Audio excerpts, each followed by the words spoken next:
Okay, guys, we are now going to read the story of a robot inventor. I often think about things that I would like to invent, and I think having my own robot would be super cool. What would be something you could invent if you were to change the world?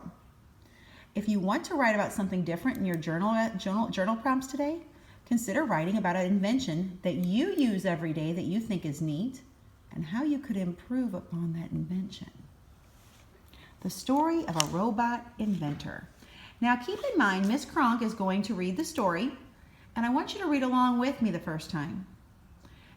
The second time you read it, you read a page and then let me read a page by pausing your video and then starting it again.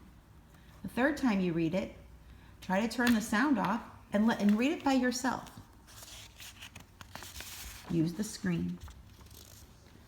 Oh, here's a heading. Do you see the heading? Big ideas. Meet Tomotaka Takahashi. Oh my gosh, how did Miss Kronk know how to read that word? I'll tell you exactly how I knew. I chopped it into tiny parts. I see Tomo or Tom, O-T, oat, A-K-A, aka.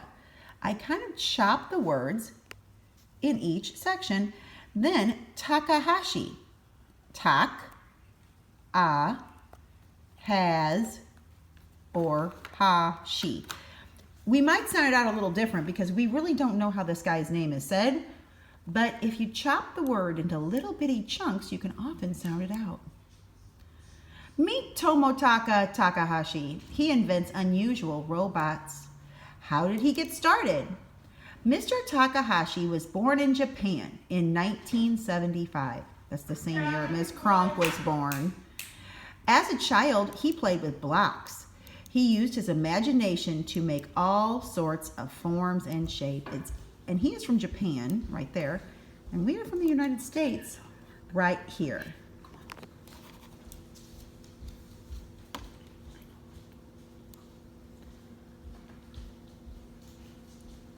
Later, he read comic books about a robot named Astro Boy. The robot looked like a real child. Takahashi wanted to make robots just like it.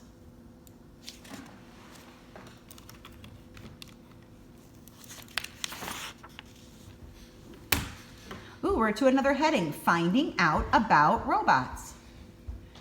In 1999, Takahashi began to study robots. He took classes to learn how they move. The robots bent their legs when they walked. It did not look right to Takahashi.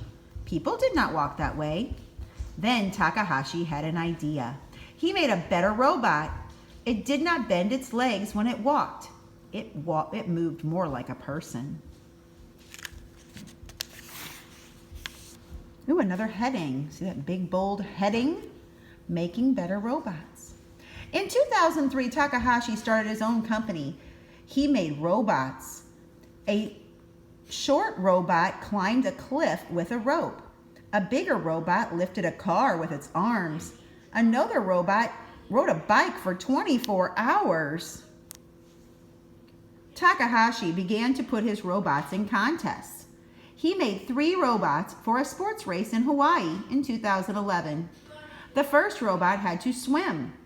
The second robot had to ride a bike, and the third robot had to run. The robots had to do these tasks for 1 full week. For the race, there were many problems to solve. Takahashi made the swimming robot waterproof. He gave it arms like fins to help it swim faster. Another robot was able to ride its bike for 100 miles without braking. The third robot ran for 26 miles. What will Takahashi invent next? Will his robots fly and soar like Astro Boy? Will they be his finest? We can only guess. We must wait and see. Tomotaka Takahashi is sure of one thing. His robots will do more and more.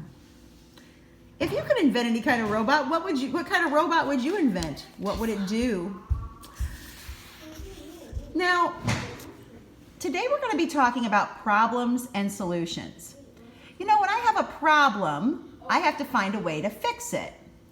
If I drop my pencil, I have a problem. I don't have a pencil. To fix the problem or the solution is bend over and pick up my pencil. Sometimes problems are harder than that though. Sometimes there's a math problem we can't solve, and we have to work hard to find its answer or solution. One time at our house, we had a problem. We had a leak in our sink, and we couldn't figure out where it was coming from. So we had to actually get under the sink, and we had to start looking to find where the problem was. And then we had to seal the pipe with some putty, and that was the solution to fix the problem. A problem is something that a person wants to do, change, or find out. The way a person solves the problem is called the solution. Find one of the problems that Mr. Takahashi was faced when building robots for the race. This is from page 167. Takahashi began to put his robots in contests. He made 3 robots for a sports race in Hawaii in 2011. The first robot had to swim. The second robot had to ride a bike. And the third robot had to run. The robots had to do these tasks for a week. Now, they had to make a robot swim. And when I think about putting things like my iPhone in water, things that are mechanical or electrical usually don't do good in water, do they? So Takahashi had a problem. He wanted to put a robot in a race where he had to swim. So he had to get steps to a solution. He built a waterproof robot with arms like fins. Well, that would help solve the problem, wouldn't it? To not get water in the robot? Then, to solve the problem, Takahashi built his robot in a way that it could swim. All right, that's enough for our reading lesson for today. Think about problems and solutions you have at your house. Can you think of anything? Remember, read this story 2 or 3 times with me to see if you can sound it out better. Thanks and have a great day.